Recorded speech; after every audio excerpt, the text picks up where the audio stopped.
Assalamualaikum warahmatullahi wabarakatuh. Sahabat tutur kolbu, inilah kisah kemenangan Nabi Daud alaihissalam melawan Jalut hanya dengan ketapel dan batu kerikil. Melihat peperangan yang saat ini terjadi antara pasukan Al-Quds melawan para Zionis Israel, kita melihat keteguhan iman dan kegagahan pasukan Al-Quds. Meski jumlah mereka yang ikut berperang lebih sedikit dibanding pasukan Zionis, bahkan mereka hanya menggunakan senjata rakitan, tanpa tank, tanpa helikopter. Tapi subhanallah, mereka selalu unggul dari para Zionis. Bahkan mereka mengalahkan pasukan Zionis dengan kekalahan yang telak. Maka kita yakinlah bahwa pasukan Islamlah yang akan Allah menangkan, dan kemenangan Palestina akan segera kita dapatkan. Hal ini mengingatkan pada kisah Nabi Daud yang menang melawan raksasa Jalut hanya dengan ketapel dan batu kerikil. Nabi Daud alaihissalam adalah putra dari Nabi Ishak. Beliau masih keturunan Nabi Ibrahim alaihissalam. Beliau memiliki banyak anak, salah satunya adalah Nabi Sulaiman alaihissalam. Dikutip dari buku Dahsyatnya Doa Para Nabi oleh Syamsuddin Nur, dikisahkan setelah Nabi Musa alaihissalam wafat, kaum Bani Israel tidak memiliki seorang pemimpin. Allah Subhanahu wa Ta'ala memberi petunjuk dengan mewahyukan Samuel, seorang nabi yang diutus kepada Bani Israel. Kemudian dinobatkanlah Talut sebagai raja kaum Bani Israel. Raja Talut adalah seorang pemimpin yang sangat baik. Raja Talut menyusun kekuatan militer dengan mengumpulkan para pemuda dan orang-orang yang masih kuat untuk menjadi tentara. Tentara tersebut dilatih untuk menghadapi bangsa yang terkenal kuat dan berani dan telah lama menguasai Palestina. Ketika Raja Talut merekrut orang-orang untuk menjadi tentara, Nabi Daud bersama dua orang kakaknya diperintahkan oleh ayah mereka untuk bergabung dalam barisan Laskar Talut. Namun ayahnya berpesan kepada Nabi Daud agar ia berada di barisan belakang karena usianya masih sangat muda dan tidak memiliki pengalaman berperang. Kemudian Raja Talut menguji kedisiplinan bala tentaranya. Apakah mereka mengikuti komandonya sebagai raja atau tidak? Dalam ujian tersebut, sebagian besar pasukan tidak mengikuti perintahnya, hanya sebagian kecil saja yang patuh, termasuk Nabi Daud alaihissalam. Melihat hal tersebut, Raja Talut tetap teguh pendirian untuk membela tanah Palestina dan menuju peperangan. Beliau hanya bisa mengandalkan sebagian kecil rombongannya. Saat tiba di medan perang dan berhadapan dengan pasukan musuh, banyak dari rombongan Talut ketakutan karena melihat lawan mereka yang bertubuh kuat juga besar, dilengkapi perlengkapan perang lengkap. Pasukan musuh dipimpin oleh Jalut, yang ia terkenal berani, terlatih dan tidak pernah kalah dalam peperangan. Setiap orang yang bertarung pasti akan terbunuh. Dikatakan bahwa saat itu rombongan yang dibawa Jalut sebanyak 8.000 orang, sementara pasukan Raja Talut hanya 300 orang termasuk Nabi Daud. Timbullah rasa takut dan kecil hati di kubu Raja Talut. Tetapi golongan kecil yang setia pada raja tidak gentar, sebab mereka berbekal tawakal dan iman kepada Allah Subhanahu wa Ta'ala. Mereka bersedia mati untuk berjuang dan merampas kembali rumah serta tanah mereka. Kelompok yang setia menyemangati kawan-kawannya itu lalu berdoa kepada Allah Subhanahu wa Ta'ala sebagaimana yang tercantum dalam Al-Quran Surah Al-Baqarah ayat 250 yang artinya, ketika mereka maju melawan Jalut dan bala tentaranya, mereka berdoa, "Ya Tuhan kami, tuangkanlah kesabaran atas diri kami, dan kokohkanlah pendirian kami, dan tolonglah kami terhadap orang-orang kafir." Kemudian ketika pertempuran dimulai, Panglima Jalut dengan baju besinya keluar barisan dan menantang pasukan Talut dengan mengajak bertanding 1 lawan 1. Namun tidak seorang pun dari tentara Bani Israel yang keluar. Jalut mengecek dan menghina pasukan Raja Talut.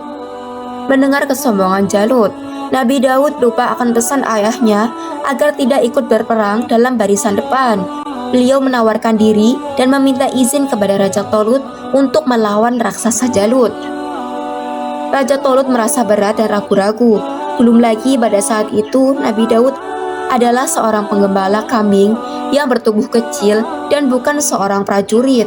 Nabi Daud kemudian berkata kepada Raja Talut, "Janganlah engkau terpengaruh oleh usia muda dan keadaan fisikku. Aku tahu engkau ragu-ragu dan khawatir untuk melepaskan aku melawan Jalut. Ingatlah bahwa yang menentukan kemenangan dalam pertarungan bukanlah hanya kekuatan fisik dan kebesaran badan belaka. Yang lebih penting adalah keteguhan hati, keuletan bertempur, iman, dan kepercayaan kepada Allah Subhanahu wa Ta'ala yang menentukan hidup dan mati seorang hambanya. Akhirnya Raja Talut memberikan izin dan memberikan pedang, topi baja, dan zirah atau baju besi kepadanya. Namun Nabi Daud menolaknya karena berat dan belum terbiasa menggunakannya. Nabi Daud tidak memiliki pedang, pun beliau tidak memiliki pengalaman dalam berperang. Beliau hanya membawa sebuah tongkat, beberapa buah batu kerikil, dan sebuah ketapel untuk melemparkan batu-batu itu. Melihat itu, Raja Talut berkata kepada beliau, "Bagaimana engkau dapat bertarung dengan hanya bersenjatakan tongkat, ketapel, dan baju-baju melawan Jalut yang bersenjatakan pedang, panah, dan pakaian perang yang lengkap?" Nabi Daud menjawab, "Tuhan telah melindungiku. Taring singa dan kuku beruang juga akan melindungiku dari sabetan pedang dan panah Jalut yang durhaka itu." Beliau keluar dari barisan Bani Israel dan berjalan menuju Jalut. Melihat Nabi Daud yang hanya seorang pemuda dan tidak bersenjatakan pedang, tidak mengenakan topi baja dan baju besi, Jalut berkata, "Untuk apa tongkat yang engkau bawa itu? Untuk mengejar anjing atau untuk memukul anak-anak yang sebaya dengan engkau? Di mana pedang dan baju besimu? Rupanya engkau sudah bosan hidup dan ingin mati. Padahal engkau masih muda. Engkau belum merasakan suka dukanya kehidupan. Engkau masih harus banyak belajar dari pengalaman. Majulah engkau ke sini. Aku akan habiskan nyawamu dalam sekejap mata. Dagingmu akan kujadikan makanan yang lezat bagi binatang-binatang di darat dan burung-burung di udara." Nabi Daud alaihissalam menjawab, "Engkau boleh bangga dengan baju besi dan topi bajamu. Engkau boleh merasa kuat dan ampuh dengan pedang dan panahmu. Akan tetapi, ingatlah, ia tidak akan sanggup menyelamatkan nyawamu dari tanganku yang masih halus dan bersih ini. Aku datang ke sini dengan nama Allah Subhanahu wa Ta'ala, Tuhan Bani Israel yang telah lama kau hinakan, engkau jajah dan engkau tundukkan. Sebentar lagi engkau akan mengetahui apakah pedang dan panah yang akan mengakhiri hayatmu atau kehendak dan kekuasaan Allah Subhanahu wa Ta'ala yang akan merenggut nyawamu dan mengirimkan engkau ke neraka jahanam." Kemudian Jalut melangkah maju mendekati Nabi Daud. Belum sempat mendekat, Nabi Daud segera melemparkan batu dan ketapel tepat ke arah kening Jalut. Darah mengalir deras dari kepala Jalut hingga menutupi kedua matanya. Atas izin Allah Subhanahu wa Ta'ala, pada lemparan batu kedua dan ketiga, Jalut lalu terjatuh. Ia tersungkur di atas tanah dan menghembuskan nafasnya yang terakhir. Matinya Jalut membuat tentaranya mundur dan lari karena dikejar oleh rombongan Talut. Sebagai imbalan telah mengalahkan Jalut, Nabi Daud dijadikan menantu oleh Raja Talut. Ia dinikahkan dengan putrinya yang bernama Michal. Sesuai janji Raja Talut bahwa putrinya akan dinikahkan dengan orang yang bisa mengalahkan Jalut. Nabi Daud alaihissalam juga diangkat sebagai penasihat dan orang terpercaya Raja Talut. Beliau sangat disayang, disanjung, dan dihormati oleh mertuanya dan seluruh rakyat Bani Israel. Sahabat tutur kolbu, itulah kisah kemenangan Nabi Daud alaihissalam yang berperang melawan raksasa Jalut. Terima kasih. Jazakumullahu khairan katsiran. Wassalamualaikum warahmatullahi wabarakatuh.